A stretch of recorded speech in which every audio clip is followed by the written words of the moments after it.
শাকিব খানের ভক্তদের জন্য দারুণ একটি আপডেট খবর। শাকিব খানের যে প্রিন্স সিনেমার লুক সেটি আগামী সপ্তাহের ভিতরেই ডব করানো হবে, সেটি নিয়েই জানালেন পরিচালক প্রিন্সের। সেই প্রিন্সের যেই ফটোশ্যুটটি অফিসিয়ালি আছে সেই ফটোশ্যুটটি ওকে হয়ে গিয়েছে। বর্তমানে সেটি এডিটিংয়ের মাধ্যমে কাজ চলছে।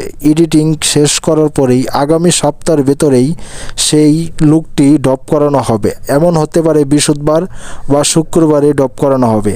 আর শাকিব খানকে যেই আমরা দেখছি 2 বছর 3 বছর ধরে, তারকে যেখানে শাকিব খান নতুন ঈদে তার নতুন গেট আপ, তার নতুন নতুন স্টাইলে তিনি হাজির হচ্ছে। এমনকি শাকিব খান ভক্তরাও সেটি লুফে নিচ্ছে। যেখানে শাকিব খান ভক্তদের মনের যেই আশা সেটি পূরণ করার জন্য শাকিব খান নিজেও চেষ্টা চালিয়ে যাচ্ছে। এমনকি শাকিব খান